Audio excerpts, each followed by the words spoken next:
Thanks for joining us on Business Morning. I'm Esther Ubodaga. Of course, yesterday, the Capital Market probe into the state of the market, particularly during the crisis of 2008 and 2009, continued yesterday, and more presentations, more revelations were made. Well, once again, the Securities and Exchange Commission Director General, Ms. Aruma Ote, took the stand again, and some of the issues that were brought up from the previous committee that was disbanded were brought to the fore again. The issue of hiring of staff, some memos that were put out talking about how staff were hired, whether or not the process went through due process, and of course some other issues that came to the fore. There was also the issue of teamwork, which obviously from all indications, from all that was said, didn't look like there was much of a teamwork going on. They also took her up on the Project 50 of the Securities and Exchange Commission last year, and of course those who gave cash gifts to the commission. Several other issues were also brought to the fore yesterday. Today on Business Morning, that's also what we'll be focusing on, not just yesterday's session, some of the issues that have been brought to the fore in the last couple of sessions, some very, very important issues, particularly the issue of the private placements, according to market analysts, and of course the issues, some of the revelations that were made, billions, so much cash is still trapped in the market, talking about the private placements that went bad, where companies promised to list after collecting money from investors through the private placements. So those are some of the issues we will look at today, and I'll be joined by Rotimi Fakejo. He's the CEO of Enterprise Stockbrokers, and we'll be looking at some of the matters arising from that capital market probe. Of course, session will continue next week, Tuesday, and of course, we're expecting more presentations, more market players to take the stand and give their thoughts on why they feel the investors' apathy at the market is still persistent despite all the efforts that have been taken so far by the market regulators. Let's go away from that to the world markets. The gloom and, of course, negative sentiment still persistent at the world stock markets. It's been a very bad week for stock markets at the major bourses across the globe. Of course, the negative sentiment still coming out from the fact that the Eurozone debt crisis is still far from over. There are worries over Spanish banks, worried over the recession returning back to that particular zone, particularly now that Greece is back into political turmoil. We don't know if Greece will be able to collect the complete, full bailout funds promised by the International Monetary Fund and the European Union. Well, let's take a look at the numbers right now. Let's start off with the Asian bourses, which struggled this morning to make it into positive territory, but the numbers came out mostly in the red. The Nikkei 225 in Tokyo, Japan was down this morning 0.39% at just a little over 9,000. Now it's very much in danger of falling below the 9,000 point mark. That will be a record low in the last for the gauge recorded in the last couple of months. Well, it closed at 9,009.65 points this morning. The FTSE CNBC Asia 100 index, that's a gauge that measures all the bourses in Asia, slipped about 0.2% this morning. So looking at the numbers, the Shanghai Composite, the Hang Seng down 0.68%. The Shanghai Composite Index down 0.07%. Now, for the Shanghai Composite Index, analysts had been expecting numbers to come in red this morning. China put out some negative data for the markets this morning. According to Chinese authorities, the country's headline growth in imports unexpectedly stalled in the month of April, and exports came in weaker than expected. Now, that this raised doubt about the strength of the rebound in the world's second biggest economy, that's China. Annual growth in imports last month was just about 0.3%, far below expectations for an 11% increase, and also weaker than the 5.3% year-on-year rise in March. However, the slowdown in headline imports was magnified by a sharp fall in commodity prices in the past year. Now, exports were also softer than expected, growing by just 4.9% in the month of April from a year earlier, compared with the forecast of 8.5% and a rise of 8.9% in March. Now, this left China with a trade surplus for March of just about $18.4 billion US dollars, compared with a forecast of $8.5 billion US dollars and $5.3 billion US dollars. That's for the month of April, March, and April in that order. So that, of course, gave more jitters to the markets this morning. But surprisingly, the gauges in China stayed afloat. The Shanghai Composite Index made it into positive territory, although marginally, gaining just about 0.07% this morning. The ASX 200 in Australia clawed back some gains this morning, 0.48%, recovering from a one-month low recorded so far this week. We saw miners rising on upbeat demand comments from world number 3 miner, that's Rio Tinto, and a surprise drop in unemployment in Australia, coming in below 5%. So that boosted investors' confidence in Australia this morning, tipping the bourse up 0.48%. Now let's go over now to Europe. Let's see how Europe is shaping up in 2 hours of trade. We're expecting the numbers to be red, of course, that's where all the headwinds have been coming out from since Monday, when Greece announced, or when we saw the elections in Greece, where the mainstream parties lost the majority, giving upper hand to the radical leftists who are claiming, or who are saying that they want to tear up the agreement between the IMF, the EU, and Greece.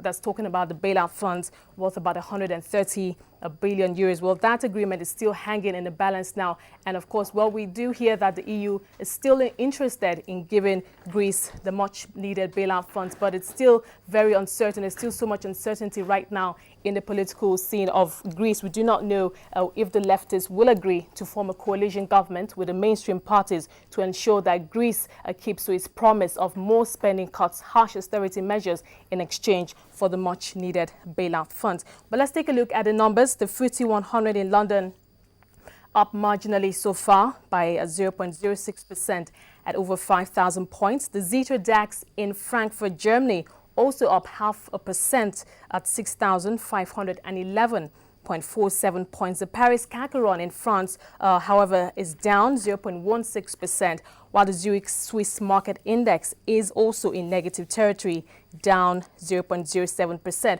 Well, so far, the FTSE First 300 index, that's a gauge measuring the performance of the 300 top stocks from all the European bourses, is currently up about 3.35 points, or 0.3%, at a little over 1,017.81 points. That's having closed at its lowest level since January 9 on Wednesday this week. Of course, ongoing political uncertainty in Greece and concerns over the Spanish financial system.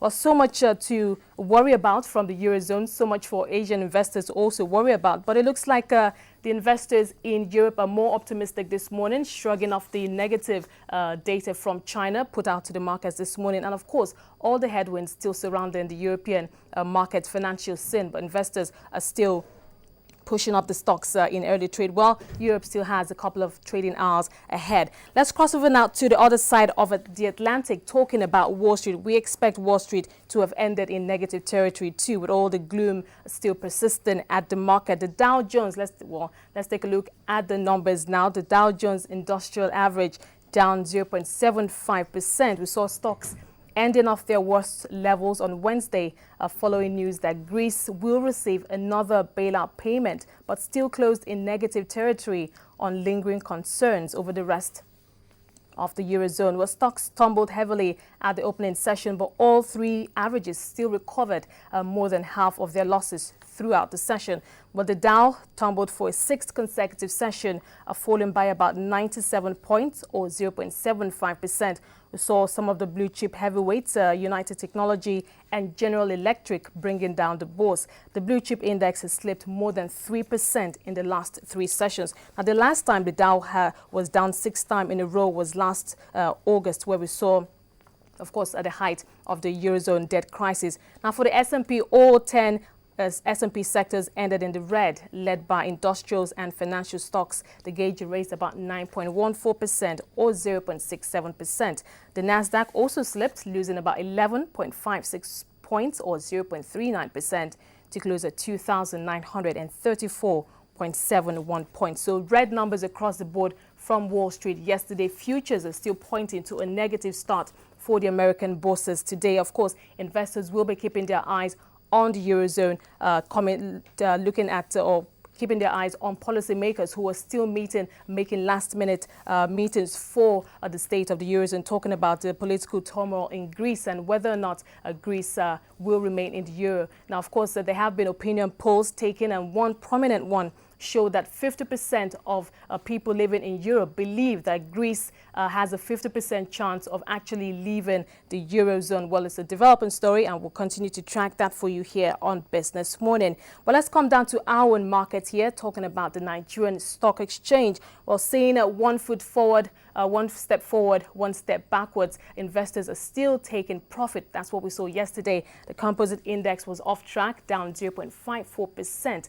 We saw blue chips slipping yesterday. The gauge closed at 22,533.72 points. The banking index was the worst hit yesterday, coming down 2.56%. Well, the bank stocks have rallied in the last couple of weeks, and of course, their share prices have appreciated, and investors, short-term investors, are taking profit from this stocks. So the NSE 30, still a little over 1,000 points, also came down yesterday, 0.78%. Insurance subsector slipped 0.06%. However, the food and beverages and oil and gas index managed to stay afloat, up 0.49% and 0.10% in that order. Let's take a broader look at the market. For the worst performers, GlaxoSmithKline from the pharmaceutical sector of the market slipped, shedding about 5% or 1 naira, closing at 19 naira per share. United Bank for Africa takes the second spot on the worst performers list, coming down 4.98% or 20 kobo and closing at 3 naira 82 kobo per share. NCR takes the third spot, shedding 4.49%. That's about 676 kobo loss of the share price, and it closed at 14 naira 52 kobo per share. Now, in terms of the number of shares exchanged by investors yesterday, that came down, or went up rather, by about 20%. We saw the turnover for the market hitting 483.8 million units exchanged by investors. Where the market is open for business today, the opening bell rang at exactly 9:30 a.m. this morning, and hopefully at the end of the trading session we will have some green numbers. I will take a short break right now, and when we return, we'll be looking at the matters arising from the House of Representatives ad hoc committee investigating the near collapse of the Nigerian capital market. Well, joining me when we return is Rotimi Fakeyejo. He's the Chief Executive Officer of Enterprise Stockbrokers. We'll be looking at some of these issues, and he'll be giving us his thoughts. We'll be back in a moment.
You're still watching Business Morning. Welcome back. Today, of course, we'll be looking at some of the matters arising from the House of Representatives ad hoc committee investigating the near collapse of the Nigerian capital market. Well, joining me a few moments from now is Rotimi Fakejo. He's the CEO of Enterprise Stockbrokers, and we'll be looking at some of those issues. But before then, let's quickly check with the financial market indicators for Wednesday. Now, today, over 200 billion naira in mature treasury bills will hit the market. That's so much liquidity coming into the money market, and we expect that to impact on rates and bring rates down that are currently as high as around 14%. That's the cost of lending at the interbank market. We saw numbers rising broadly yesterday, core money closing at 14.6%. Well, let's take a look at those treasury bills that will be maturing today. That's from both the primary market auction and the open market operation. That's one of the monetary policy tools used by the Central Bank of Nigeria to help mop up excess liquidity and help banks manage their cash. Now, for the primary market auction, we have the 91-day cash that was sold at a little over 32 billion naira and given at the rate of 14.7%. We have the 182-day and the 364-day tenor. We also have from the open market operations the 282-day tenor worth about 19.5 billion naira given at the rate of 8.5%, and the 167-day tenure worth over 110 billion naira given at the rate of 15.9%. So all of this, so much liquidity will come into the market today, expected to hit the system, and we expect that rates will come down as a result of that. Now, for the secured open buyback instruments, let's go back still within the money market. We saw banks and discount houses still trading the instrument at a 14% average. And from the currencies arm of the market, the naira hit a 6-month low against the US dollar yesterday. According to market traders, there was a surge in demand for the greenback, and that, of course, put pressure on the local currency. The naira closed down at 157 naira 80 kobo to the US dollar. That was at interbank foreign exchange market. Now, for the central bank's foreign exchange auction, also known as a WDAS, as a wholesale Dutch auction system, the bank has held 2 auctions this week, one on Monday and one on Wednesday. Let's quickly take a look at what the central bank has sold this week to the money market. On Monday, the Apex Bank sold and offered 120 million US dollars at the rate of 155 naira 75 kobo to the dollar. On Wednesday, it offered and sold much higher, 150 million US dollars at the same rate, 155 naira 75 kobo to the dollar. So that's just a little over 300 that the central bank has sold this week to the market. But the naira in the last couple of weeks has actually been relatively stable. Market traders say the central bank has been relatively meeting demand at the market, and we have also had local units of multinational oil companies also supporting the naira by providing dollar liquidity for the market. But going forward, traders say they hope that the naira will continue to remain steady. But of course, that all depends on if the Central Bank of Nigeria meets full demand at its auctions next week. Well, away from the money markets, joining me now is Rotimi Fakejo. He's the Chief Executive Officer of Enterprise Stockbrokers, and we're looking at some of the issues raised yesterday. Of course, there was another session yesterday, but let's play back some of the session between the committee members and the Director General of the Securities and Exchange Commission, Ms. Aruma Ote, answering various questions on various issues yesterday. Please watch. No, we are required also to comply with the Fiscal Responsibility Act, and we do that. But I do think, Honorable Chairman, that some of the initiatives that we've worked on in the last 2 years have been to set up a market development fund and to set up the National Investor Protection Fund that I referred to on Monday. And I think given what the size of this market should be, it would be wonderful if there could be monies that could be included as seed money to support this initiative, which we ourselves, as SEC, have already provided some seed money to. But as I said, when you're in a family and you know there are a lot of things that the family needs to do, you may decide that, yes, I will need a little bit more, but maybe I can wait because there are more important needs. I think the capital expenditure capital expenditure issues in the nation, particularly with respect to infrastructure, is big, and we need to resolve that. DG, sorry, I have to get back to you on this. Would you, because we have had cases where operators in the market or stockbrokers and people who undertake transactions have had to complain about the high cost of undertaking, of doing business at the exchange. Considering the liquidity, I hope you're listening, DG. Considering the liquidity situation in the market and the need to enhance the capacity of transactors there, would you consider reducing the cost, what you charge? Thank you. Honorable Chairman, honorable members of the committee, this is a very important question. The reason it's a very important question is that it is one of the things that we have been asked to look at in assessing our market. So if an investor is looking at the fees in Nigeria and compares it to some other jurisdiction, some of them have complained that the fees are much higher. And there are people who feel that maybe if the fees were not as high, we could do more volume.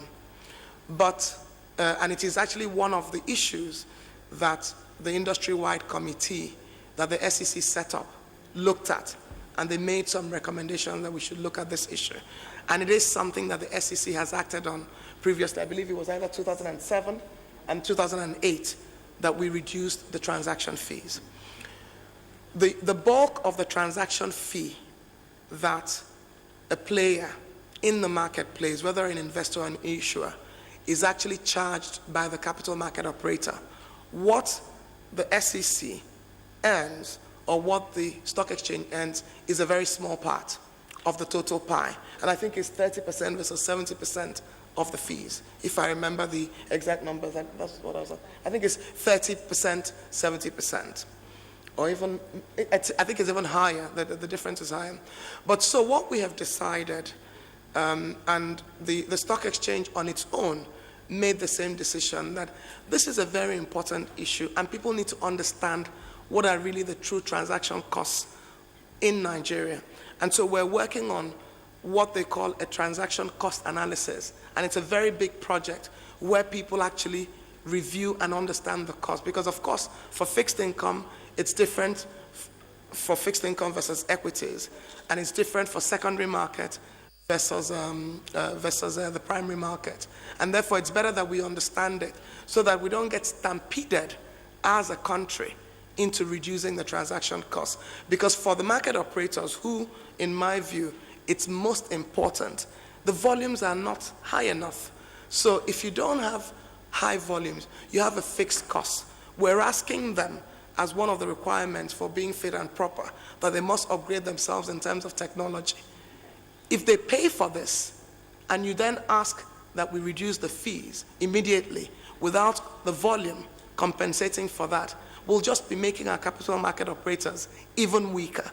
That's why we're looking at a proper transaction cost analysis such that we can determine how do we truly compare with other countries, and when will that point be when we will then decide that it makes sense for our market for us to consider reducing the fees further. But we as SEC had already done so in 2007, and I think following in 2008 as a response to some of these concerns that had been raised. Thank you. Okay, let's go back to Honorable Buba's question on project. Thank you, Mr. Chairman.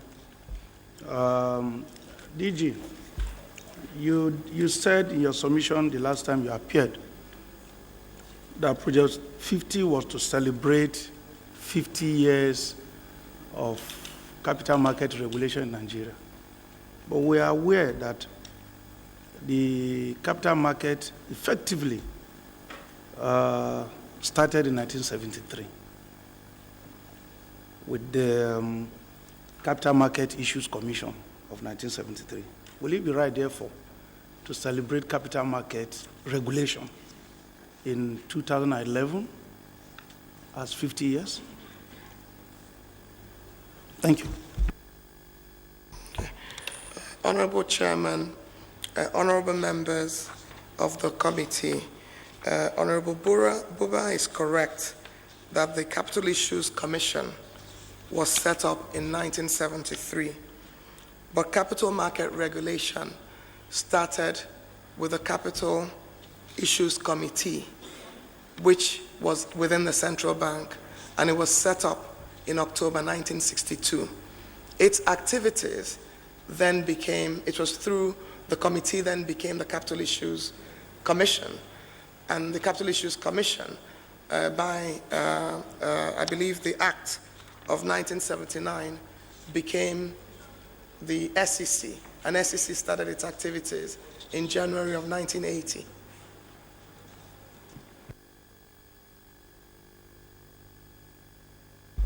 Who funded the celebration?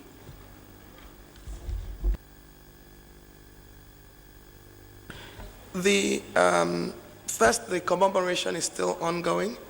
The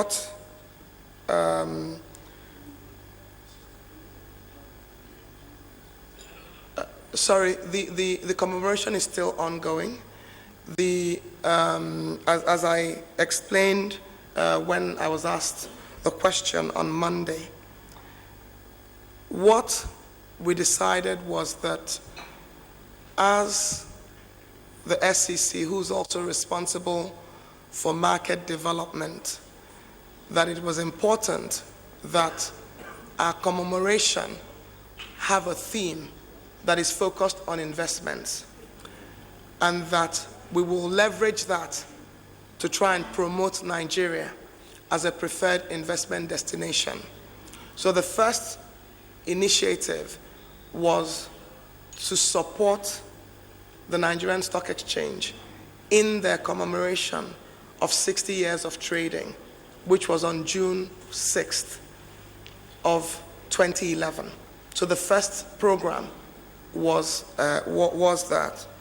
The second program was to start a one-year-long program, which we started on the 31st of October 2011, which will then end, which is why I'm making the point that Project 50, as we term it, ends in October this year. So it's a one-year commemoration of 50 years of capital market regulation, and the theme is to promote Nigeria as a preferred investment destination. Who are the donors?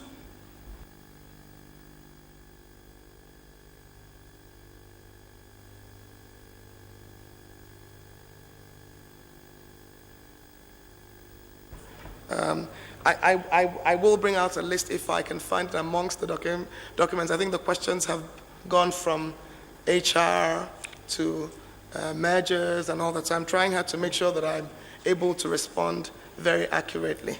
So we can make that submission as I had said previously. Well, this is the second time we'll be asking you this question. Maybe we should ask your Director of Finance who the donors were, and where were these monies lodged, and how were they administered for the purpose of the celebration? It's your choice who you ask. Okay, Director of Finance. Who is the Director of Finance? He's not here? I was the Commissioner of Finance. Oh, is it Commissioner they call you? Can I say something? Well, actually, I don't know any donor. As far as I'm concerned, well, I know that there is a approval from the SEC tender board which approved 42 million for the 42.5 million. But other donors, other sponsors, I am not aware, and I don't think it's a record. Sorry.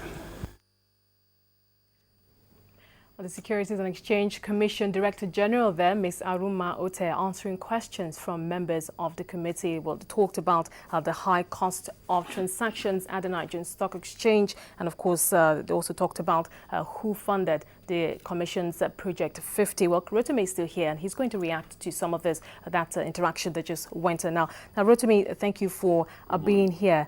Now, let's talk about the high cost of doing business at the exchange. Now, one of the members said that there have been concerns by some investors that what the regulators charge, particularly the SEC, the Securities and Exchange Commission, 0.3% on transactions. Could you just throw more light on that? There are three bodies that charge outside the capital market, that charge commission or fees, rather, outside the capital market operators. We have the CSCS, the Central Securities Clearing System. Okay. We have the Nigerian Stock Exchange, and we have the Securities and Exchange Commission. But when you look at it critically, the CSCS provide depository and clearing facilities. That's clearing of share certificates, yes, and all of that, and electronic, and the trades. Okay, and the trades, okay. The Nigerian Stock Exchange provide the trading facilities. The function of the Securities and Exchange Commission is to oversee and supervise the market, the well-being of the market, see that there are no infractions and everything goes smoothly to perfection in such a way that investors are not ripped off and all that. Okay, so keeping an eye on the CSCS, the NSE, Exactly. transactions, So volume, and all of that. The argument of investors is that there is actually no input in terms of provision of facilities from the Securities and Exchange Commission. No, what I'm talking about is the transaction cost, which they were talking, one of the members said that it's currently 0.3%, and investors are still complaining that that's still too high, what the SEC In the beginning, is right charging. from the beginning, SEC was not charging a fee.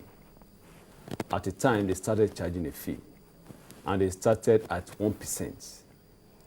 Gradually, it slid down to what we have presently, which is 0.3%. I mean, it came down, it Yes. reduced, okay. But the argument now is, if there is subvention, as we know, from the federal government to the SEC, then primarily there is not supposed to be any reason why the fee charged by SEC should be an added cost. No, well, she did investors- mention that, sorry to butt in, she did mention that the volumes are not high enough, and perhaps if we had higher volumes, then the No, regulators... I'm not talking about Okay, not volume even- now. Okay. Like, for instance, when in those days, maybe like 1997, 1998, when the volume of transaction per day used to be like 200 million naira. As at that time, they were charging like 1%. But when the volume grew to what we have presently, in the neighborhood of about 3 to 5 billion daily, we have 0.3%. But the point that is very important here is that, irrespective of the volume done, the 0.3% being charged by SEC is still, I mean, in every way, very high. But the thing is, what we are asking, because the stockbrokers, the operators, in some transactions, they charge as little as 0.25%. Maybe when they execute transactions for pension funds and other institutional investors that operate lightly, maybe when they bring transactions like 2 billion, 3 billion, they don't charge much than 0.25%. So invariably, that means in such a particular transaction, what SEC earns is much higher than what the stockbroker earns. And this is an irregularity we are asking for it to be changed. So what would you like to see? What would the brokers like to have? I think maybe to start with, maybe for the Securities and Exchange Commission to have enough observer for the change in income, we may advocate like 0.1% to start with. From 0.03, from 0.3%. 0.3%. And maybe in time, and sometimes in the future, for outright removal of that fee. But we heard her say that if the fees are reduced, the capital market regulators will become weaker. No, I won't agree You with don't that. agree. You don't agree with that. Because in the beginning, there was no fee charged by SEC. It was only introduced years back, maybe some 10, 15 years back, maybe like 1997 or 1995. But presently, as we have it, I don't really think removing that fee outrightly will weaken their regulatory functions. Okay, because should he complain that the volumes are not high enough, and perhaps if they were higher than what they are right now, then SEC can perhaps over a period of time reduce it, and then perhaps, like you said, we might go back to a time where they didn't even charge you, SEC is an agency of the government, and as far as that remains, it is expected that the federal government will give subventions, will continually give subventions to SEC. So they don't have to primarily depend on what they earn as their source of income to actually carry out their regulatory functions. Okay, let's leave that there. Now, one of the issues that was brought to the fore, it was mentioned several times in the course of the presentations we've had in the last couple of sessions, is the private placements funds that were lost. According to some data that I looked at, about 700 billion now was lost by investors into various private placements in the boom period. That's prior to just before the market went bust in 2008, 2009. There was an estimated 40% divestment from the equity markets to various placements. Many companies came promising, they went on radio, TV, buy up private placements. Subsequently, we will list on the Nigerian Stock Exchange. But we heard the former NSE DG, Professor Ndi Okereke, saying that it was just reckless. Everybody was just buying left, right, and center. And the regulators who ought to have warned investors, the CBN and the SEC, according to her, didn't do that. So just let's go down memory lane. I'm sure you still remember that period when you were still at that market. You were at the market then. So what went wrong? The private placements. I think so far, much of the yields that we have presently in the market is as a result of many of those private placements. A lot of investors came. They heard about so and so company. Even the fact remains that some of those companies were not actually doing business. There is a case of a particular company that hadn't started operation and yet came and asked for money through private placements. And they got well over 2 billion. There is another company that did private placement, that one that come to list now. That one came. The turnover of that company in a year was no more than 100 million. And they came and raised over 1 billion naira. So there were a lot of irregularities in that process. And the expectation of everybody at that time was that if they want to do a thing as such, then definitely the regulators, that is the apex regulatory body now, ought to have put in a regulatory framework whereby if you don't meet a particular criteria, you cannot come and do private placement because it is people's money. But the fact remains that the stock exchange has no power over private placements. It is only when they want to come and do listing that the stock exchange will have an input. So you're also saying that, sorry to butt in, you said the NSE has no power, so no over private placements. Over private placements. So does that mean that stockbrokers such as yourself had no role to play in it also? It just went on, you sat down, you were helpless, and while the whole thing was going on? Yes, stockbrokers could be a vehicle to push the private placement, but they are not necessarily needed. I don't know whether you get that point. Yeah, but did stockbrokers, I know there's an association of stockbroking houses, did you raise an alarm then that, look at all these transactions that are going on? Ashon, as we call it, association of stockbroking houses, was not yet in place.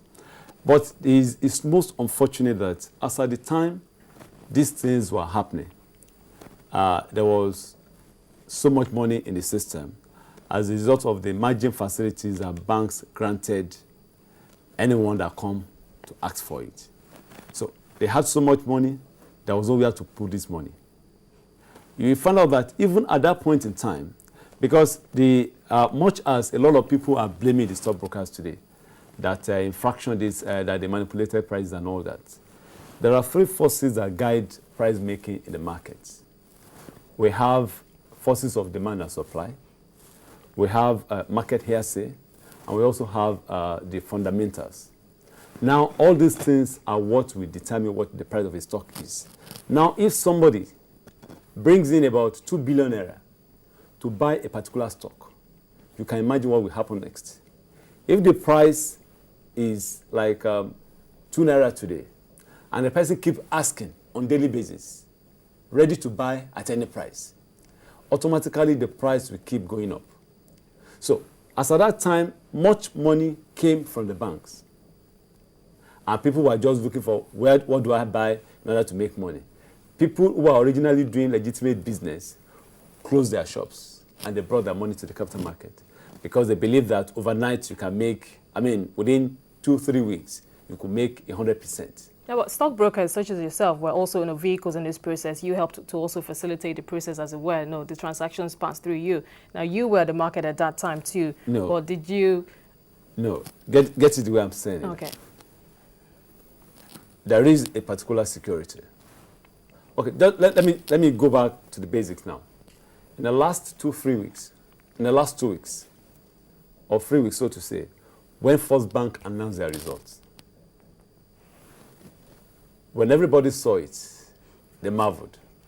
And people now looked at it that the 9 naira price that First Bank was as at that point in time, that the price was quite low compared to the profit after tax that they posted, and equally so for the dividend that they were ready to give.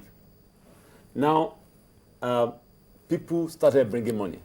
There was a time that the bid for First Bank went as high as close to 200 million because people want to buy this stock. You understand? So, as at that point in time, the stock exchange has already created a band that cannot be exceeded on a daily basis. A particular price of a stock cannot move more than 5% in a day. So if there has been a transaction, and you need a minimum of 50% per deal to be able to effect a price change. Now, if there is a price change today, the next day there is a price change, on a continual basis, people keep asking for that particular stock, then definitely there is no way you can hold back the price. So the price has to keep flying. And that was exactly what happened. It was because of the supply of money into the market at that point in time that actually caused most of it. Then also, coupled with that, the foreign investors, prior to the decline in their own markets, they came in when the prices were still low. They bought all that they could, and they sold before the Nigerian investors. So the Nigerian investors bought at a ridiculously high price.